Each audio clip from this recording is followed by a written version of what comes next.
ने कहा कि कभी कभी भरोसेमंद लोग भी स्थिति को नहीं समझते हैं और बयान दे देते हैं।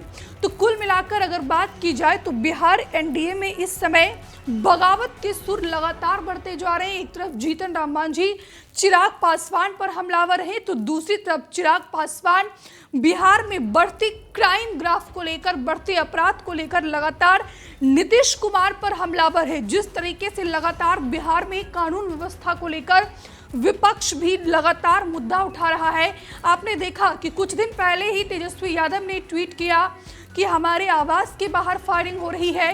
तो आप समझ सकते हैं कि अगर बिहार में एक नेता विपक्ष तेजस्वी यादव अगर सुरक्षित नहीं रहते हैं, पटना की पॉश इलाके में अगर ताबड़तोड़ दिन दहाड़े फायरिंग होती है, तो यकीनन बिहार का कानून व्यवस्था भगवान के भरोसे चल रहा है। लगातार नीतीश कुमार पर भी सवाल उठ रहे हैं कि आखिरकार बिहार में कानून का राज है या जंगल राज है।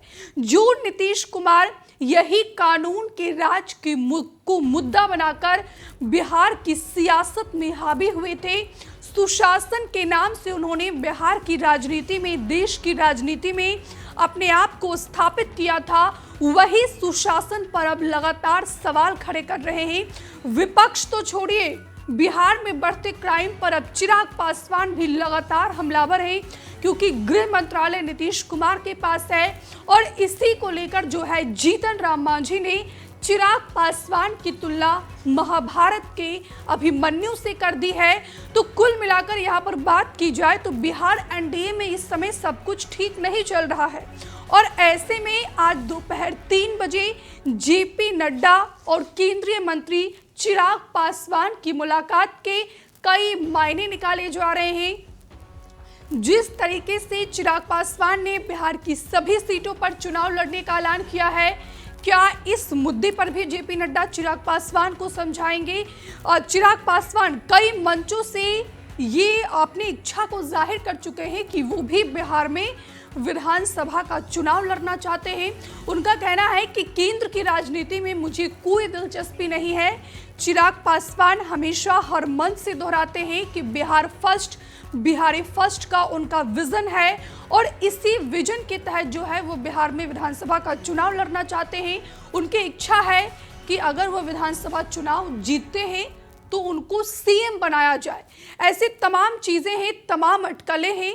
इसके बीच आज दोपहर 3 बजे दिल्ली में जेपी नड्डा, जो भारतीय जनता पार्टी के राष्ट्रीय अध्यक्ष हैं, और केंद्रीय मंत्री चिराग पासवान के बीच मुलाकात होनी है। दोपहर 3 बजे दोनों नेताओं के बीच मुलाकात होगी और इस मुलाकात के बाद क्या कुछ तस्वीरें निकल कर आती है, क्या डिस्कशन होता है, जेपी नड्डा से मुलाकात के बाद चिराग पासवान के द्वारा क्या प्रतिक्रिया दी जाती है, ये फिलहाल देखना बेहद महत्वपूर्ण होगा। लेकिन इस बार बिहार का चुनाव भी बेहद दिलचस्प होने जा रहा है।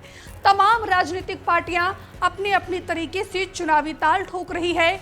आज की ही बात की जाए तो आज सुबह सुबह ही नीतीश कुमार ने ट्वीट कर बिहार की जनता को ये बड़ी सौगात दी है और ये अनाउंसमेंट किया गया है कि 1 अगस्त से बिहार की जनता को 125 यूनिट बिजली मुफ्त में दी जाएगी।